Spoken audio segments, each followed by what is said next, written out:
Now, you might have been seeing a lot of Alex Jones lately. He was the excited guest on Piers Morgan talking about gun control and some conspiracy theories.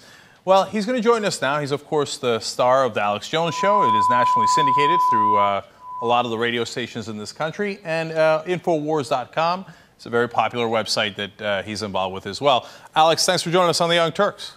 It's good to be here. Been watching the show for years. All right, great. And look, I'm hoping we have a productive conversation in the time limit that we have, go back and forth a little bit. So let me start with the first question. You've got a lot of I want to ask you about gun control. We're going to get to that in a second. That's why you've been in the news. But you have a lot of theories as to what's going on. I can't keep up with all the conspiracy theories. Now, and I don't say that dismissively because some of them are true. Gulf of Tonkin is true, of course. You know, I kid around about Operation Gladio, but that was something that the government has admitted that they did in the past, etc. But is there an overarching theme to all these conspiracy theories? What do you think is happening in the world? It's not my opinion. There are hundreds of books written by the top technocrats in the last 60 or 70 years saying they wanted to design a global technocratic scientific dictatorship because the general public are a bunch of animals and we need to be dumbed down, corralled, and then finally phased out. And Bill Joy, back 12 years ago, wrote for Wired magazine that the future doesn't need us and talked about going to a tech conference with other billionaires where they discussed, do we keep humans around and entertain them, or do we just go ahead and get rid of the majority of the population? And he concluded that the majority of them wanted to get rid of the general population. And so he was writing this article warning people, saying, hey, there's discussions about whether we're just going to kill all of you.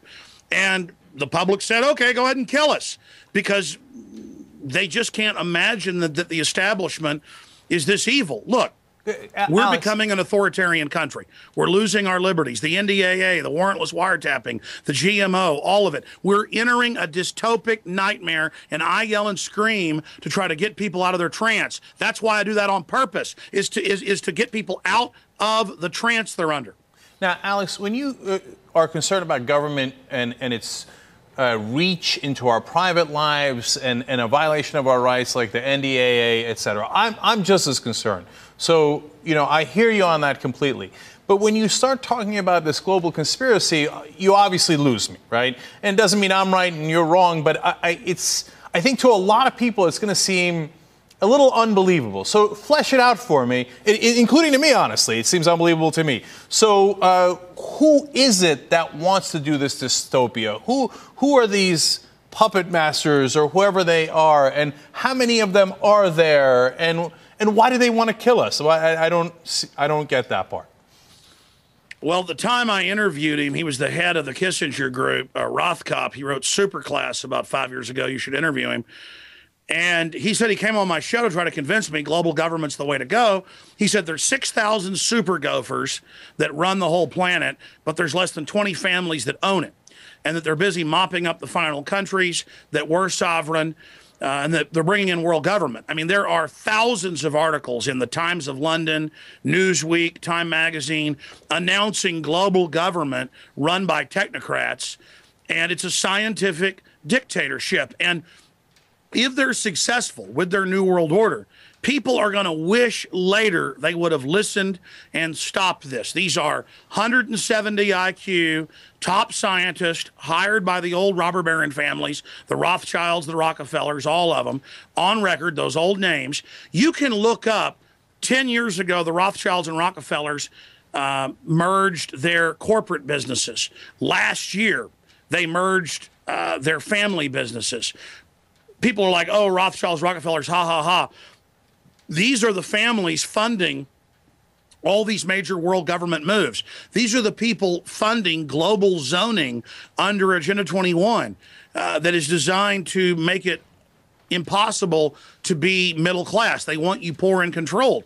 And I've read all their writings, and I'm upset by it because it's a public manifesto of ultra-Hitlerian evil that the globalists are pushing. And you say, listen, 2 years ago I had Nightline here, and they said, Mr. Jones, you claim there's a world government. And I said, I knew you'd ask that question, and I walked in there with the host of ABC Nightly News. And I walked in there to him, And I said, okay, I have it lined up. Here's Herman von Rompuy, head of the EU, saying the financial crisis will bring in global government.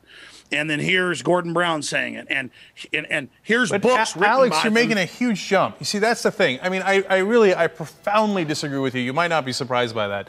But look, if you say that some people are in favor of a stronger United Nations, you're right. I'm in favor of a stronger United Nations. I'm in favor of they call it world government. They call it world government. Okay, you can call it world government, but I'm in favor. I mean, I could even say I'm in favor of world government because I want all of us to work together. I want the people of Ethiopia. But it doesn't exist, though. I'm still crazy to talk about it. Okay, no. So, no, I'm saying I get it, right? But if you say, hey, corporations are incredibly powerful and they are buying our politicians through their political campaign contributions, etc. I get it, right? Yeah, they are. Okay, yeah. So that's all logical because you can see, hey, a corporation is going to make more money if it gets tax cuts, etc. But when you then take the extra step, Alex, and say it's these 20 families, a lot of those families aren't even in power anymore. I mean, if you said it was ExxonMobil with their hundreds of millions of dollars in lobbying, that makes a lot more sense than saying Rockefellers, et cetera, which are mainly doing philanthropy work at this point. That's where I think people start to say, hey, I mean, it sounds a little crazy when you talk about these 20 families and how they're running the world. And why would the families even be against us? Like, what they've decided they're going to run the planet with robots? That doesn't sound right, Alex. No, that's exactly what they say. That's what Bill Joy said, that they now have robots and that they're going to take human decision-making out of warfare with drones in the air, land, sea, and below the sea, and that they're now going to have robot armies, and so they don't even need men anymore who can refuse orders that are unconstitutional. Listen, I know this. This world government is being deployed. It's being set up. It's fundamentally anti-human. The controllers think that humans are a disease. We're overpopulated. We're dumb. We're stupid. They see themselves as another species in all their literature, and that they've romanticized this new world after we've been force-culled. And then a remnant of the general population will be left in kind of an agrarian loincloth type setup, and then they will be in the high-tech command centers. Basically, Agenda 21 is the Hunger Games writ large. Agenda 21 is not imitating the Hunger Games. The Hunger Games is imitating what is in the literature of nonfiction books written by H.G. Wells. Yeah. H.G. Wells, decades before they openly invented the atomic bomb, wrote about atomic bombs and atomic theory. These guys are way more advanced technologically than the general public knows, about 30 years. They're playing God. That's why they're so arrogant. And they are saying that once the world government's in place, they're going to have controlled releases of plagues that reduce our population down to about 10% of what it is today. And I just think that sounds crazy, Alex. Come on. Look, I just... the plagues, and I read somewhere that you think Hollywood's in on it in the zombie movie. Tell me about that. Well, no, I mean, I know for a fact that Homeland Security, the Marine Corps, the CDC are putting out manuals about what to do during a zombie apocalypse as a Alex, pretext. They were kidding. I saw those memos. They were kidding around like, ha, if there's a zombie apocalypse, listen, here's what you should do. Do you actually want me to explain to you what's going on? All right, go ahead. One more. Yep. Listen, it's not that I'm looking at their fiction and then projecting things onto it. They show the zombies in all these films dressed up in football jerseys and stuff. It's used as a simulant to create the archetypal imprint. I've talked to top ad people in Hollywood, off record, they admit this, to prepare us to see crowds of people mowed down. That's why the Marine Corps couldn't do drills in San Diego last year of mowing down U.S. citizens. I had gone and gotten footage of that a decade ago and became major news. They were practicing killing Americans. But now they can just say, oh, they're zombies, and do their training to mow down citizens during a revolt. It's used as a cover. Oh, it's a joke. We're training to lock down San Francisco or San Diego and mow down, people dressed like American citizens. Right. It's a psychological simulant cover. This is psych warfare. I want to ask you a question about how you're perceived when you say that. but I want to do it in conjunction with your appearance on the Piers Morgan Show. Now, this is an edited version. We took some of the highlights of what you said. I just want the audience to know that. I'm going to show it to you, and I want to get your reaction. Here, let's watch. Why do you want to deport me? 1776 will commence again if you try to take our firearms. The Republic will rise again. Why don't you come to America? I'll take you out shooting. You can become an American and join the Republic. Do you understand? To ask me some little factoid. How many great white sharks how many kill people every year, but they're scared to swim? How many chimpanzees can dance on the head of a pin? There's no metal shark in the water. Have me back with a boxing ring in here, and I'll wear red, white, and blue, and you can wear your Jolly Roger. Alex. Suicide pills. I can speak in this accent as well. Yeah. Mass murder pills. Okay. Now, Alex, I know it's unfair to edit it together, but you did say all those things. And, you know, I enjoyed the English accent. But when you say the U.S. government is preparing people by working with Hollywood in a conspiracy to pretend we're zombies and mow us down, and then you do that on CNN, do you get why people think you're a little touched? Yeah, I'm going to tell you again. The Army and Marine Corps do drills where hundreds of role players dressed up in Dallas Cowboy jerseys and John Deere hats come towards them and they shoot them. Meanwhile, just 2 years ago, the real training manuals were to mow down citizens, and these are declassified. And so they said, look, we'll just call it zombies and say it's a joke. They're practicing in real drills, not a joke, to mow down citizens, and you always dehumanize someone, the Jews, others, before you kill them. You say they're not human. They're saying, oh, we're practicing to mow down people in U.S. cities, but they're not citizens. They're zombies. It's a cover for the training. But let's go back. All those things, you edited it out, 15 minutes on air or whatever. I said all that on purpose. I said all that to get people out of their trance so they would hear the brutal truth. Let me expand on this. When Jaws came out in the 1970s, on average, I looked it up, there were 5 great white shark killings, deaths a year, from Australia to the west coast of the United States, worldwide, South Africa, all of it included. On average, it's 5. You can look it up. Some years it's as low as 2, sometimes as high as 8. 5 great white killings a year. But you can pull this up. In fact, I did a piece on it showing all the news articles from the mid-'70s when it came out, like 75 or something. The point is, I did a report on this. For 2 years, they had to start running PSAs and magazine articles with the statistics because all the coastal towns of the world, even where there's no great whites, down in the Southern Pacific, had to run ads saying great white sharks only kill a few people a year. It's a movie.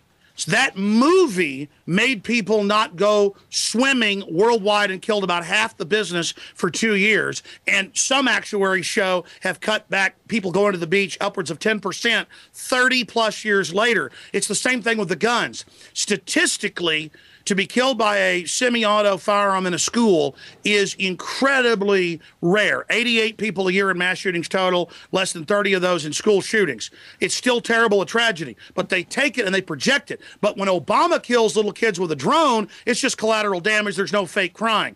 So that was my point about there's no metal shark out there. So I get that. And I think the drone program is hideous, and we talk about it on the show all the time. But, Jon Stewart, I think, made a fair point here. He was discussing what you said, because you're talking about here imaginary problems like the shark problem, et cetera. Let me play you the Jon Stewart clip and get you to respond. So this is what it is.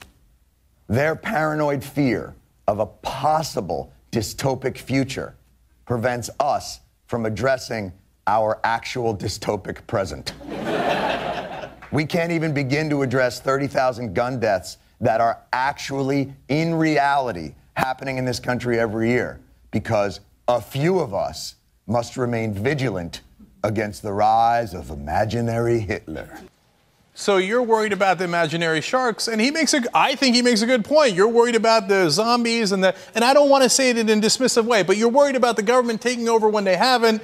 And when we've got real deaths, we've got over 11,000 gun homicides in this country. So isn't that a fair point, Alex? No, it's not a fair point. They've taken the guns worldwide. In Chicago and New York, when they took the guns, crime rates went up. And so the issue is humans at a primitive level, myself included. I recognize that from the Roman times 2,000 years ago to 1868, when the South passed laws against blacks owning guns, the first gun laws in this country since the founding of the nation, that it was done to disarm a group that people were used to oppressing. And the government's got drones in our skies, weapons, checkpoints, 1.6 billion bullets. It's a balance of power that we need the people armed, and that's why the Second Amendment was put in place there. It's not for duck hunting. And, I mean, listen, I'm not obsessed with my guns. I've got 50 guns because most of them were given to me, you know, from grandfathers and stuff that died. And I mean, literally, I could go sell these guns. Some of them, one's like an antique black powder shotgun, almost 200 years old. That thing's probably worth 10 grand. But I wouldn't sell it. It's an heirloom. And they're like, oh, 50 guns. Yeah, I bought a rifle in 1993 for $200. It's worth $1,500 today. I mean, listen, I bought gold at $300 an ounce, and now it's $1,700 or whatever. You know, you must be rich. Well, I'm a successful. Look, I study things. I made a lot of good business decisions, and so I'm into the real world. Let me tell you something. If you're really serious, I will send you a dossier with over 100 quotes of world leaders saying they want to reduce our population by 90% forcibly. That once world government's in place, that's only the beginning. What I wanted to finish up with Nightline was I showed him like 10 clips. Said, here's some books with the quotes, and he goes, the world government you're talking about is a different one than they're talking about. Look, I'm not kooky talking about world government. Goldman Sachs brags they've conquered Europe. They're appointing technocrats in places like Greece and Italy. Okay? I mean, we have global corporate. You know, our disagreement, Alex, is that I think you take a kernel of truth, which is that Goldman Sachs has far too much power, and not in just in the European governments, but here as well. And it's because of the way that we have set up the system. And I think you're just taking it to a huge jump forward and then saying it's part of a conspiracy that Hollywood's in on, the government's in on, and they were met in a smoke-filled room and 20 guys decided it. I think it's the structure of corporations and the structure of government that's leading to the problems. Let me just say this, please, for God's sakes, let me say this to your audience. Okay. I told people 7 years ago, because of a Google press release, that they had the patents and were using the cameras on your computers and the systems in your cell phone to have computers listen to you to build psychological algorithms. That was mainstream news 2 months ago. And people are like, so what if schools are watching kids at home with laptops? I mean, I was crazy 15 years ago to tell people they were taking babies' blood at birth to put it in a DNA Pentagon database that was declassified 3 years ago. Okay, look how much we've put up with, man. Look how far it's gone. But Alex, they also take the blood to make sure that if you have disease later, that you could help the baby. It's not everything's a conspiracy. No. That the cover story was that, oh, we send it away to the health department, and the cover was that the hospital could have done it right there. I know that's the cover. Come out, they put it in the database. They always have multifaceted reasons. Listen, you're going to wish. Don't you have kids? Yeah, I do. Listen, deep down, you know we're going into a tyranny. Deep down, you know we're in trouble. And if we don't recognize how tyranny works is you kind of go downhill slow for a while, and then it drops. Okay, we're hitting the drop-off point, and I'm telling you, I believe everything I'm saying. I've got the research to back it up, and I wish every day that I was wrong or that I was exaggerating to myself. 9 times out of 10 when I do research, it's worse than I said. I mean, look at all the secret testing on our troops killing them. And Alex, look, the problem is you take things that are true, like, yes, the government is taking away privacy rights. Yes, we're going down this slippery slope.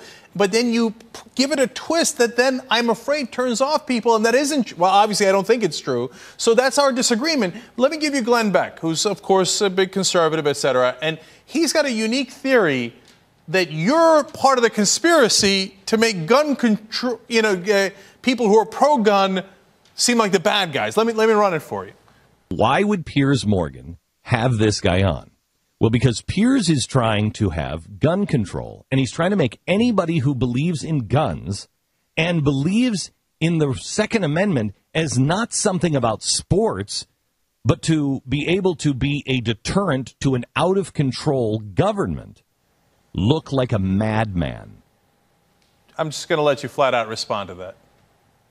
Glenn Beck, for years, has done all sorts of stuff to me behind the scenes, and I'm sick of him. I mean, the guy makes me sick. I don't sit there and spend all day attacking other media personalities. I mean, I've had a few run-ins with you, a few with Beck, but you haven't done stuff behind the scenes. I mean, I like show up at Fox for an interview, and they go, Glenn Beck's throwing a fit, you can't come on. I mean, he does stuff to me. He said Ron Paul supporters needed the army to come after him, and that the money bomb was a plan to blow up the government. That's how dumb he thinks his audience is. And I don't sit here and attack Rush Limbaugh. I don't attack Michael Savage. So I'm not going after Beck because I'm in competition against him. Glenn Beck is despicable. Piers Morgan had me on because they wanted to pre-do the interview to say I was wrong to violate his First Amendment. And that's what it was all about, was how dare you try to take my free speech rights when I was just simply trying to point out a foreigner shouldn't be here lecturing us. Nobody else would put up with this. It was all tongue-in-cheek. I told them that. And I actually sat there when I went out there before we went live. I saw his cue cards. It was all about that. It was not about we have a right to own guns to protect ourselves from the government. I brought that up. Glenn Beck has tried to hold me back while I talk to people that have worked with him. He has 5 guys watching everything I do, taking my news articles. Listen, 4 or 5 years ago, he wouldn't talk about any of this stuff. Now he takes it but spins it in a neocon way, and I'm sick of Glenn Beck. I'm sick and tired of him. He's a punk. He called me a fascist. This is a guy who made jokes about torture and said it was a great thing. This is a guy that supports drones. This is a guy that supports the Patriot Act. I was against all that when Bush was pushing it, okay? I'm a constitutional libertarian who loves freedom, and my views are my own. And that little piece of trash needs to know this.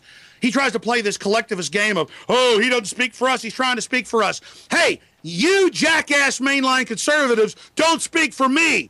You're the ones that have discredited true conservatism and libertarianism. Thomas Jefferson would spit on you, you little bastard, you little piece of trash. That's what I got to say to Glenn Beck.